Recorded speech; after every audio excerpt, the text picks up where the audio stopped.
ये आकाशवाणी रायपुर है। छत्तीसगढ़ी समाचार बुलेटिन के संग सोहेल खान यजदानी के जय जोहार। प्रदेश में चलत खरीफ विपणन बछर में समर्थन मूल्य में धान के खरीदी काली 1 दिसंबर ले शुरू होही, जौन 15 फरवरी तक चलही। एखर बर जम्मो प्रशासनिक तैयारी पूरा कर ले गे हवय। खाद्य विभाग हा जम्मो जिला कलेक्टर मन और संबंधित अधिकारी मन ला धान खरीदी के संबंध में आवश्यक दिशा निर्देश जारी करे हे। राज्य शासन हा ए बछर लगभग 85 लाख मीट्रिक टन धान खरीदी के लक्ष्य राखे हे। धान उपार्जन बर 33 नवा खरीदी केंद्र बनाए गए हे। खरीदी केंद्र मन में बारदाना, तौल कांटा, बिजली, पेयजल समेत आने व्यवस्था करे गे हे। धान खरीदी के बेरा धान के अवैध परिवहन ला रोके खातिर प्रशासन डाहर ले सरलग कार्रवाई करे जावत हे। आने जिला मन में बड़का मात्रा में अवैध धान और गाड़ी मन ला जब्त करे गे हे। प्रदेश में नगरीय निकाय चुनाई खातिर आज अधिसूचना जारी होए हे। संगे संग नामांकन पत्र भरे के सिलसिला शुरू हो गए हे। प्रत्याशी मन 6 दिसंबर तक नामांकन भर सकी।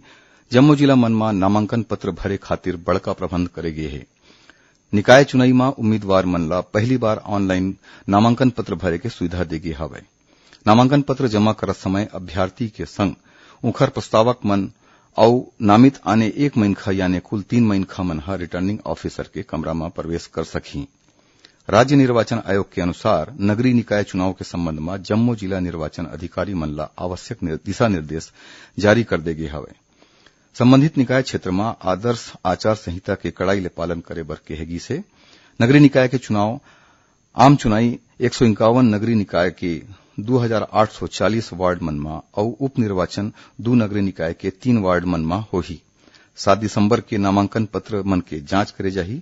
वहीं 9 दिसंबर के दोपहर 3 बजे तक नाव वापिस करे जा सकत हे।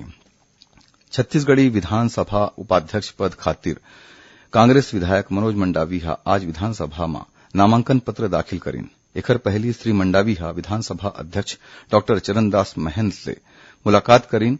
ए मौका में मुख्यमंत्री भूपेश बघेल, कांग्रेस के प्रदेश प्रभारी पीएल पुनिया और प्रदेश अध्यक्ष मोहन मरकाम समेत आने जनप्रतिनिधि मन घलो मौजूद रहिन। विधानसभा उपाध्यक्ष पद के चुनाव खातिर 1 दिसंबर के दोपहर 12 बजे तक नाम दे जा सकही। एकर बाद 4 दिसंबर के निर्वाचन के प्रक्रिया पूरा करे जाही।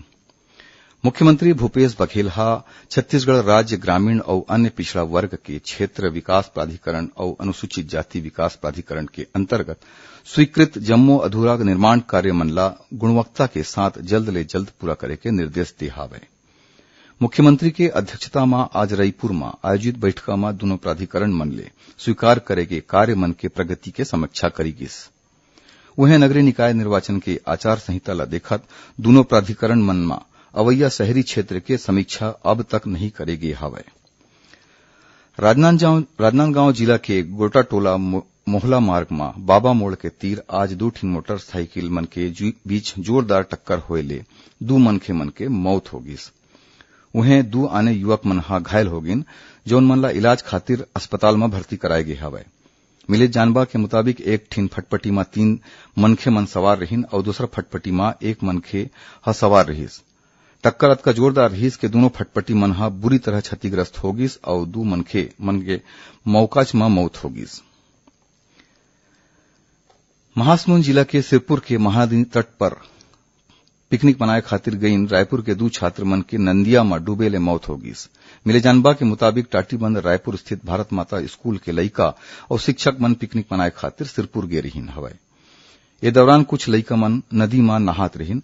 नदी में नहात 2 लइका मन गहरा पानी में डूब गिस। बाद में पुलिस और गोताखोर मन के सहायता ले दोनों बच्चा मन ला बाहर निकाले गिस। गंभीर अवस्था में दोनों लइका मन ला तुमगांव के अस्पताल ले जाए गिस, जिहां डॉक्टर मन हा ओमन ला मृत घोषित कर दिन। श्रोता, आप मन ला बता दन कि आकाशवाणी समाचार डाहिर ले काली बिहनिया 9:05 में जिले के चिट्ठी कार्यक्रम के प्रसारण करे जाही, जिला आकाशवाणी के रायपुर केंद्र ले प्रसारित करे जाही। इला छत्तीसगढ़ स्थित आकाशवाणी के जम्मो केंद्र एके संग्रह रिले करही। इदारी के अंक में कबीर धाम जिला के गतिविधि मन के बारे में जानबा दे जाही। एकरे संग छत्तीसगढ़ी समाचार बुलेटिन इहे सिरावत हे। जय जोहार।